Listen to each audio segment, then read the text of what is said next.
Hey everybody, it's Jamie from No Getting Off This Train, and in today's video I have 4 easy and delicious gluten-free recipes for you to enjoy.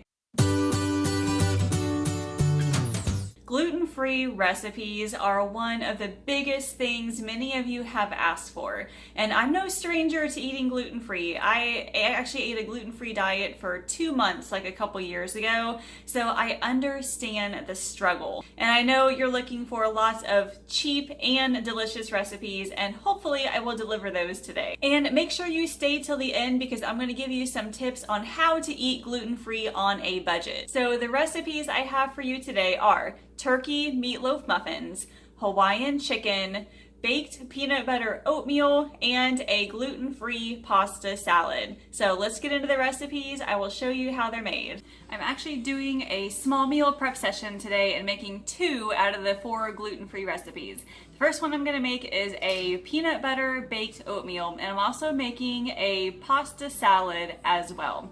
Now the thing you have to remember with these oats, I did not buy certified gluten-free oats.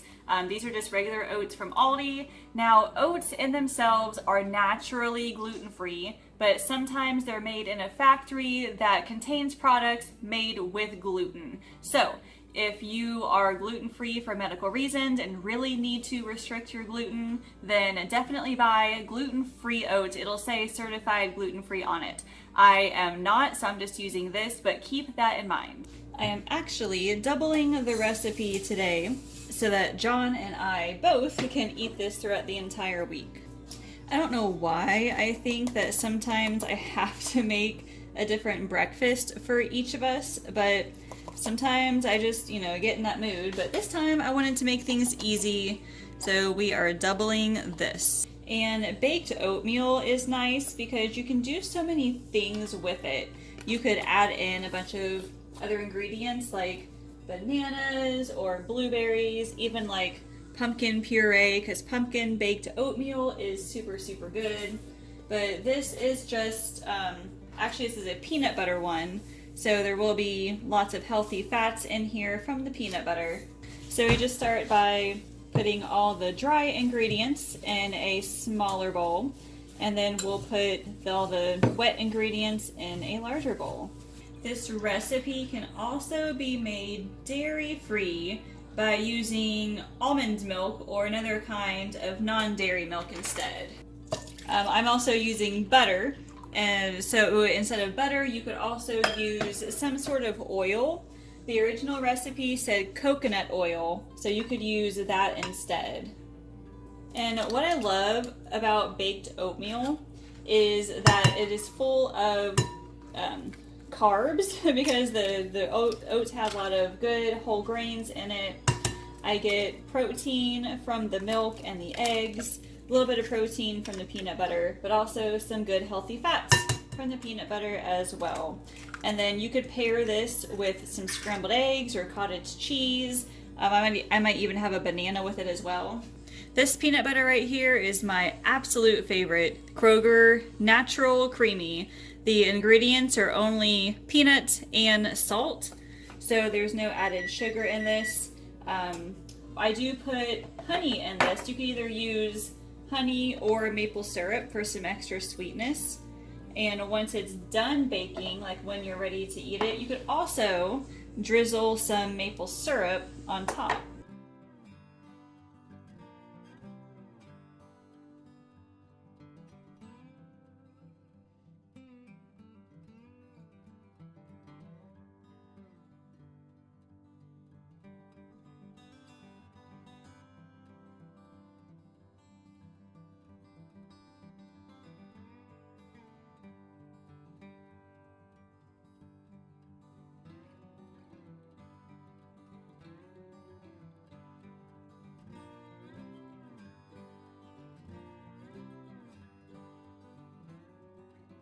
Okay, this looks really good.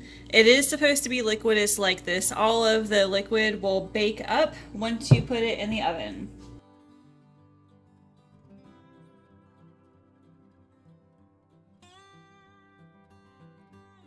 Then all you have to do is just even it out. Like I said, I doubled the recipe, so I'm using 2 8x8s. But if you're making the original recipe, it will all fit in one 8x8 dish.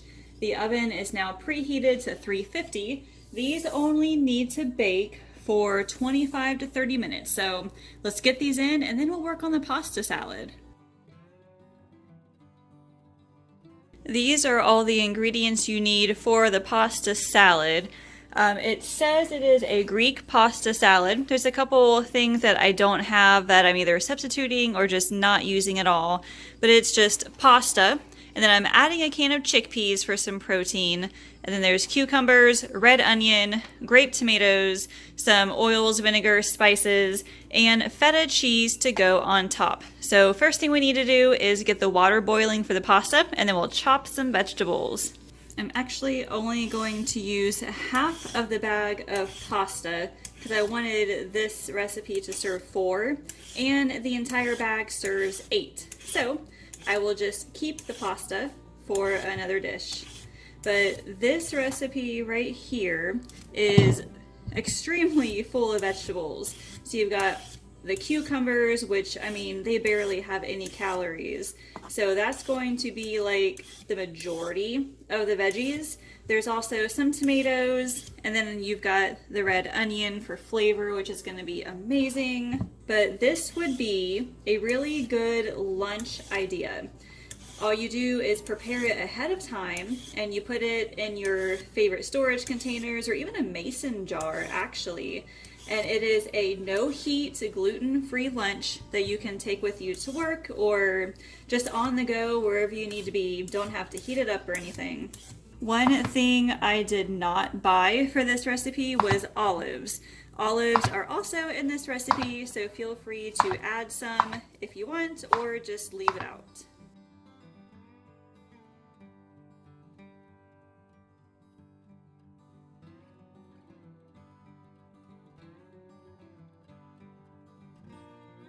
I probably didn't need both cucumbers, so I'm going to take the rest of that and save it for something else.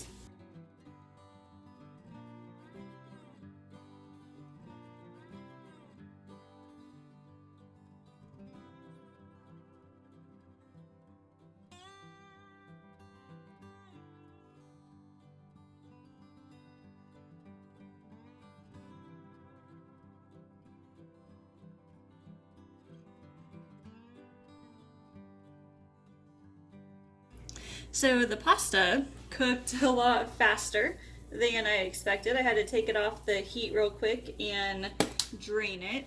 It might be due to the fact that it's a gluten-free pasta, I'm not sure. But while that is cooling, I'm gonna mix all of this together and then prepare the little dressing that goes in it too. So this is a vegetarian recipe, as you can see, but if you wanted to add meat to this, you could probably put in like some salami or pepperoni or something. That might be pretty good. This can also be made vegan by getting rid of the cheese, which I'll show you here in a little bit. The dressing is just a simple olive oil, a vinegar, and then a few spices. The original recipe called for red wine vinegar, but that is not something I keep in the house. However, I do have some balsamic vinegar, and I'm pretty sure it'll go pretty well in this. I'll have to try it and see. Some oregano, and then salt and pepper, and then it'll be good to go.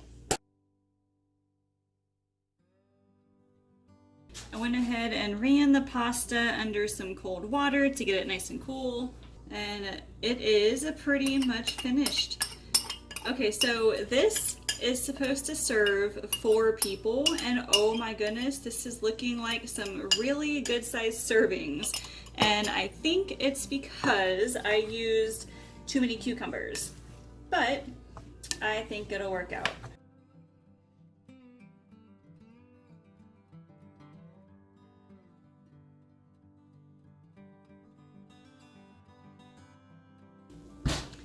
I can smell the peanut butter already. Oh my gosh.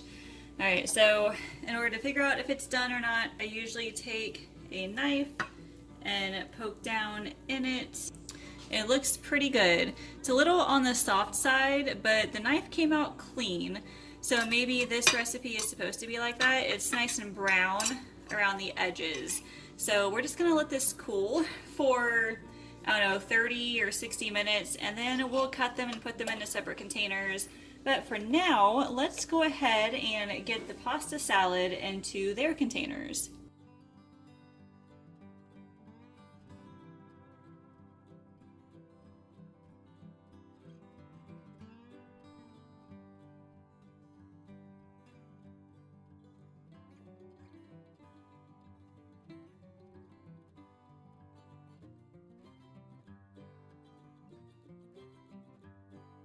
Oh man, those look delicious.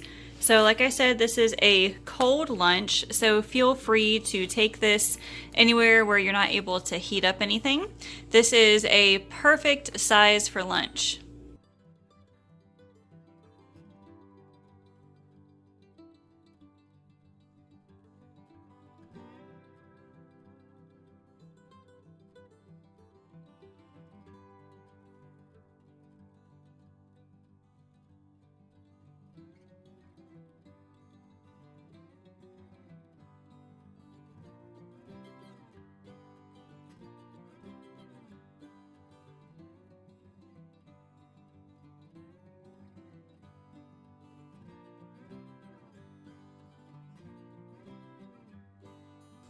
Here's the nutrition info for this baked oatmeal. I served mine with cottage cheese. You can also serve it with eggs or sausage patties. You can also serve it with some extra peanut butter on top.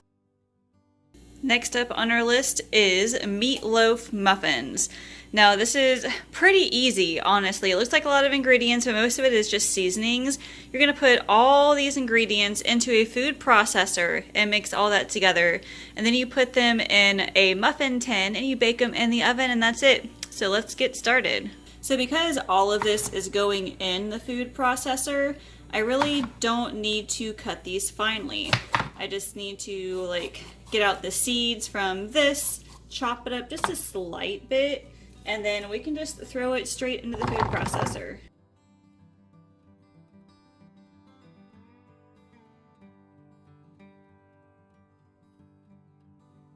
First off, we're just adding the vegetables to this. We're gonna pulse it for a short while, and then we're gonna add the rest of the stuff.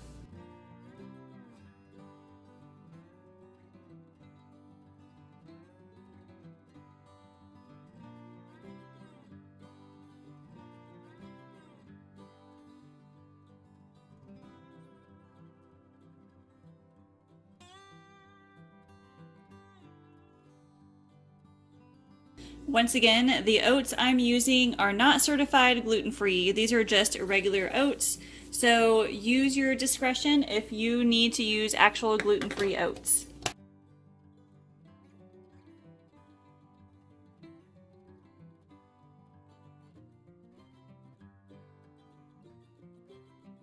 Now, I know it looks a little weird, but I promise you it tastes just fine. It's basically meatloaf, or I guess you could even say they're like meatballs. You're just baking them in a muffin tin. If you feel like this is a little bit too weird, feel free to just do the vegetables in the food processor, and then you can mix it up with the meat if you want to, and not use the food processor for the meat. And now these just need to bake for 25 to 30 minutes, and then they'll be done. So these were actually only in for about 17 minutes, and I tested them with the thermometer. They are all just fine. I also have some Parmesan rice going right now. That should be done here in a few minutes. There's carrots in the oven too, so we're gonna have all that for dinner. As soon as the rice is finished, we're going to get it all plated.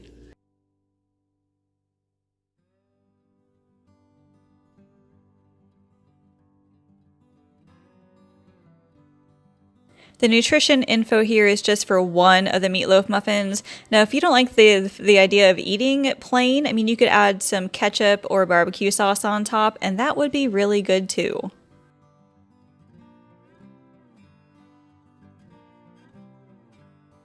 Our last dinner is super easy. It is slow cooker Hawaiian chicken. Now, the chicken itself is pretty simple in that it only has 3 ingredients. It has chicken, barbecue sauce, and pineapple. This particular chicken breast is a split breast, which just means there is bone in it. So feel free to use a boneless one if you like. Then barbecue sauce, you can feel free to use like a sugar-free if you want to, because I know that barbecue sauce tends to have a lot of sugar. So do what you feel is necessary. And typically the recipe calls for a can of pineapple chunks, but an actual pineapple was much cheaper, so I just cubed up my own. So let's get this stuff in the slow cooker. Now, typically you would add the barbecue sauce to the slow cooker. However, I have found that once it's all done cooking, like the liquid from the chicken makes all the barbecue sauce and stuff very liquidous. So I am actually not going to add the barbecue sauce just yet.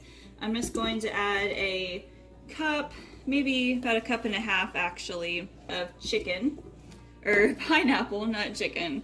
So this will just cook the way it is. I don't need to add any water or anything to it because it's the slow cooker, so it will cook slowly, obviously, but the pineapple has plenty of liquid and juice in it, and the chicken will cook just fine without water. So this goes in, and it will cook on low for about 5 or 6 hours, and then we'll get it out and shred it.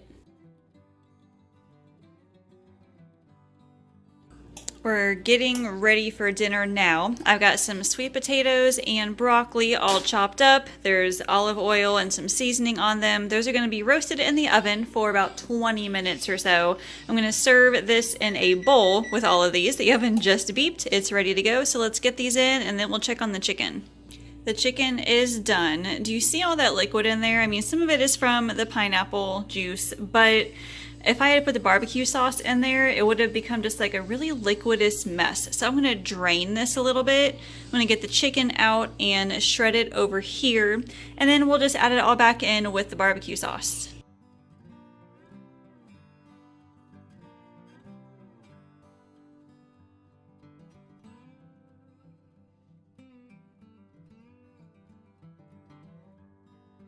So I am using a half cup of barbecue sauce. I don't need it to be all that saucy, but if you want to add more, you could add maybe 3/4 cup or 1 cup to it, and that would be fine as well. But now that all this is done, we're just gonna let this sit in the slow cooker for the next few minutes while the vegetables are done roasting, and then we'll get them in the bowls. The nutrition info here is just for the chicken mixture. You could also serve this on a sandwich instead of in bowl form like this. This also serves 4, but I just served mine with the sweet potatoes, broccoli, and then some extra pepper jack cheese that I had on hand.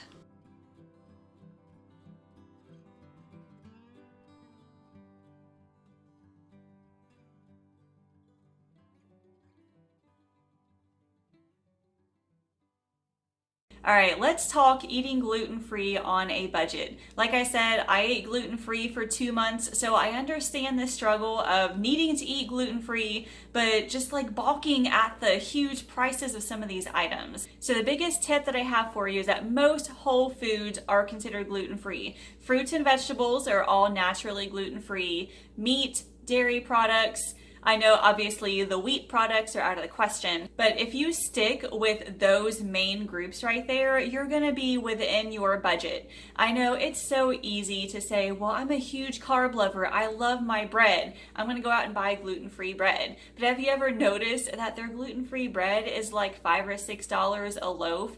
I did that a couple times, and yeah, I'm like, that is crazy. So I learned during those 2 months that I don't necessarily need bread every single day all week long in order to make myself happy. Other good sources of carbs are potatoes, sweet potatoes, rice, quinoa, beans. Those are all gluten-free carbs that are good for you. And if you absolutely must have bread, I mean, maybe buy like one loaf a week or every 2 weeks or so. I know a lot of them come frozen, so you can just get out what you need at a time. That will actually make it last longer. And I know a lot of you don't have any grocery outlets nearby, but if you do, check them out because some of them will have a lot of gluten-free items at like 50% of the cost. Now, I know that some gluten-free items just cannot be helped and you need to buy them.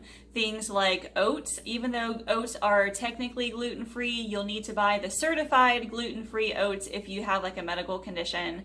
And then like almond flour and those other sorts of flours, those can be handy when you're baking your own goods. And I know some people buy really, really cheap on like the produce. They'll try and get it marked down or marked down meat just so they can afford to buy like their special almond flour and stuff. And if you can do that, that's going to save you a lot of money. So I hope those tips kind of helped you, and I hope these recipes gave you some ideas as well. In the future, when I make my recipes, I will try to label them as gluten-free or dairy-free or whatever it is. I'll make sure to label it like that to make it easier for you all to check out. In the meantime, make sure you subscribe to this channel and like this video and ring that bell down there. That really helps me out to be able to reach more people so I can make more videos for you all. And then that way you will also be notified when my videos come out, like my grocery hauls, recipes, and meal planning tips. Thank you all so much for watching, and I will see you later.